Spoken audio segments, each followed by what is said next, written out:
Purchasing solar panels is a great way to save money and become energy independent. However, what's often overlooked is actually making sure that you're getting the most out of those panels when they're on your roof. So in this video, we're going to be going over the 5 ways that you can get the most efficiency out of your solar panels when they're on your home. And the best part about these things is that they're super easy to do and can lead to your panels producing way more than they normally would. The first way that you can maximize the efficiency with your panels is with correct designing and placement on your roof. Solar panels require photons from the sun to produce electricity. Therefore, it's important to have your system designed in a particular way to maximize the sunlight hours that your panels receive in order to get the most out of them. When working with the solar designer, they will likely use a software to determine which area of your roof gets the most sunlight hours and place the panels accordingly. Since these softwares are not designed to support homeowners using them, I recommend checking out Google Sunroof, which will allow you to take a look at the irradiance map of your roof and get an eye for where the panels could go. Simply plug in your address,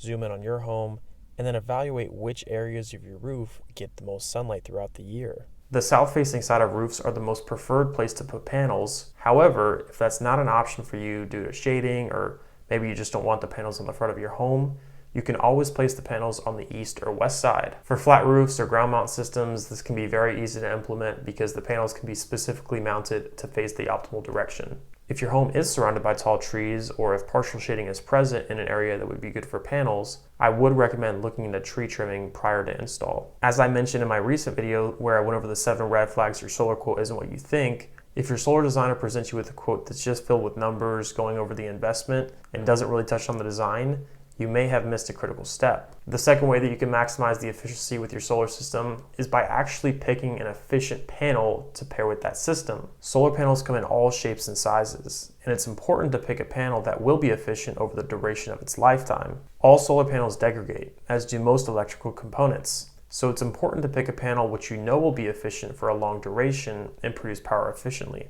Not only picking a panel that has a good efficiency, but has a solid linear power warranty is a great way to evaluate a panel. Work with a designer who can recommend a specific panel for your home and explain why he or she recommended that panel for your specific project. The third way that you can maximize the efficiency of your solar system is by seldom washing the panels. Now, you might ask how often that should be, and the answer I would give you is that it depends. If you live in a region such as Florida or East Texas, which experience consistent rain, then you might be able to get away with only having to clean the panels once or twice a year, likely during the dry part of the year. On the other hand, if you live in an area such as Arizona or Southern California, which can get dry and dusty, you may want to clean them more regularly. It is always a good idea to hire a professional solar panel cleaning company to do this for you, for if you use unfiltered hose water, you could leave behind metal residues on the panels, which will come from the tap water due to the lack of a filtered water system. Additionally, solar glass is at risk for cracking if cooled down too quickly during the sunlight hours, which is why I recommend hiring an experienced company to service this request for you.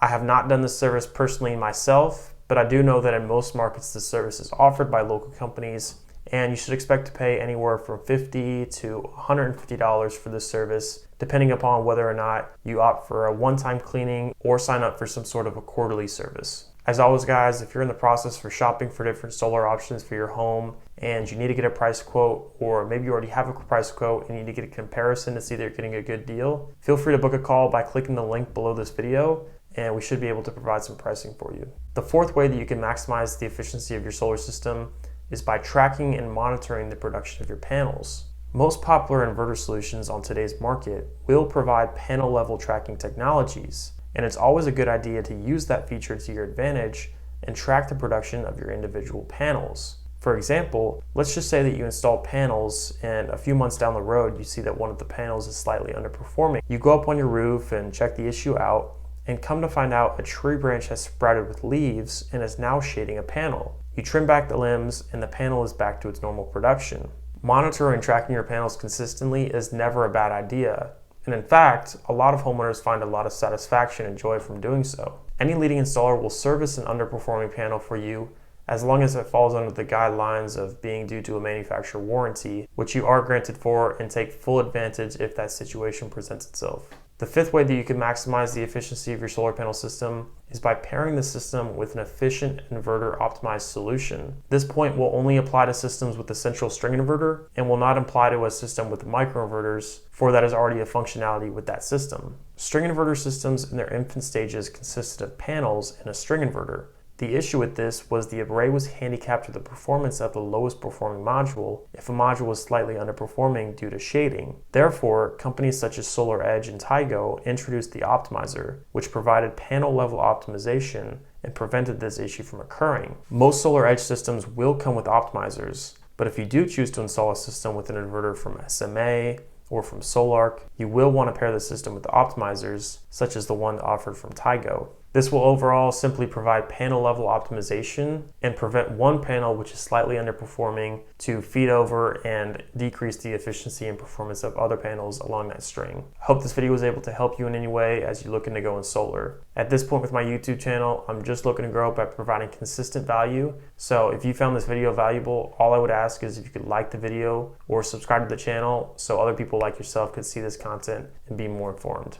Again, my name is Jack, and I will see y'all next time.